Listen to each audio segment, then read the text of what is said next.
Delicious as always.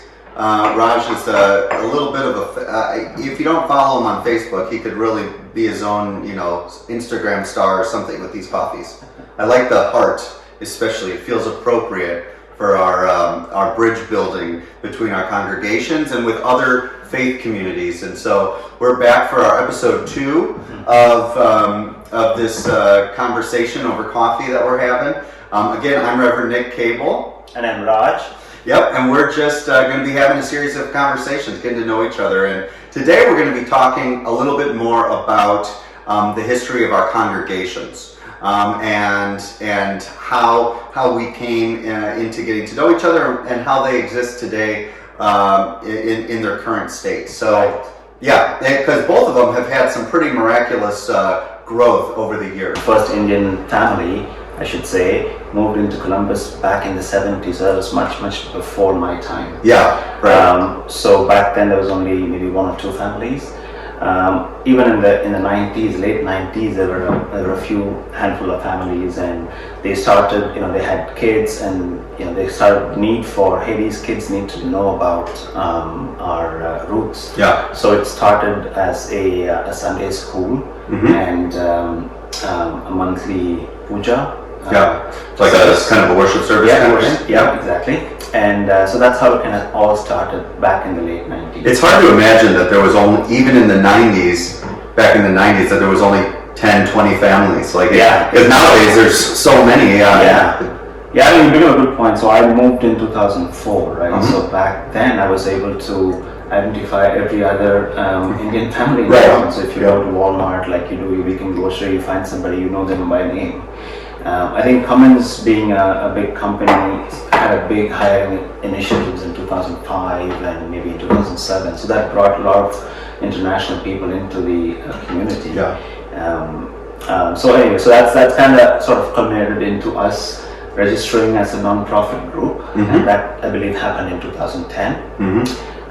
So we are Sunday schools, and the monthly pujas kept going, and that's in between that time is when we started partnering with UU. That's right. And back in 2015, we were able to have enough critical mass to where we got some fundraising activities to buy a land. Yes. To the best of UU. Yes. That was the single best decision I think we took as a congregation. A big leap, and we'll talk a little bit more about kind of this Interfaith campus and some of the things that are kind of coming up in the coming episodes. Yeah. But it just seems like it's from the late 90s to the mid 2010s. It's remarkable. Yeah, so that was really a turning point. Everything we were talking about doing came to some kind of reality. We have our own place. Yes. And in 2019, with the help again from the community and our partners, we were able to have a groundbreaking ceremony. Yes. And fast forward 2 years, now we are about to begin the construction activities. So we're excited about it. It's amazing to have a large Hindu temple here, one that could really support a growing Hindu population in Columbus and the greater several county area. Because the nearest one is like Indianapolis and Louisville. So like an hour, in each direction. That's a huge radius for families who could make Sri Ganesh Mandir their home temple, a home away from home temple, maybe. Absolutely. Yeah, I think it's going to be really, really awesome, not just for people from Columbus, but also from Bloomington. The number of families have increased, right? So right now, if I were to guess, it'll be about 400, 500 families that would practice faith in this temple. So, really excited. Yeah, that's awesome. And a little bit about our congregation, because in some ways, our relationship with you all really dates back to those late 90s, because some of those families met in our building for those Sunday school classes way back when. Our congregation isn't that much older than you all. It started in the late 60s. It's about 55 years old now as a congregation, and it was a small congregation similar to yours. I mean, lay-led, no paid staff.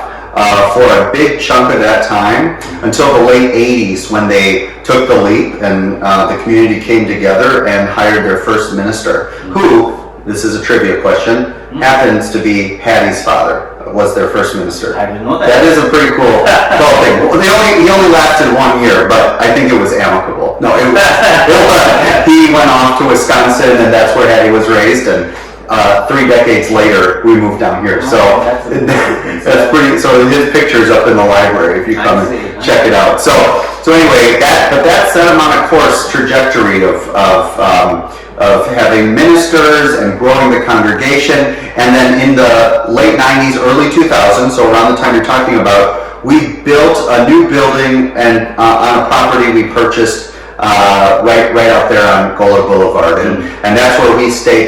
That's where we are still today, and we're so excited that this, 6 years ago or so, when we purchased the adjacent property, what that opened up, not only for you all as having a space of your own, but also how it could help us bridge that relationship to really make this interfaith campus, because Unitarian Universalism and our congregation, I think, has so much in common with Sri Ganesh Mandir, and the potential for cultivating compassion and service and leadership in our community is really important to us, and I think important to you all as well. Very much so, yeah. What are the other congregations that practice with us? Yeah, so we have several.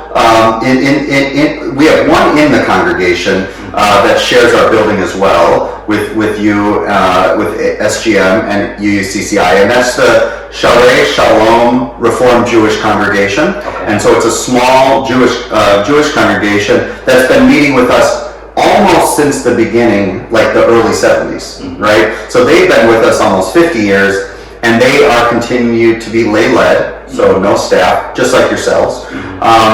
But we share great partnership and try to do things together as well.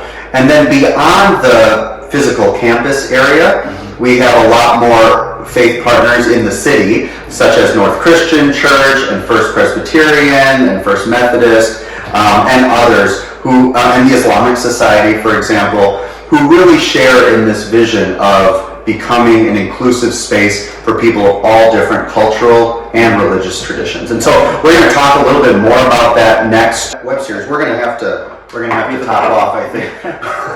But we hope you got to know a little bit more about our history as two congregations in the area. Yep. See you next time. Yeah, we'll see you.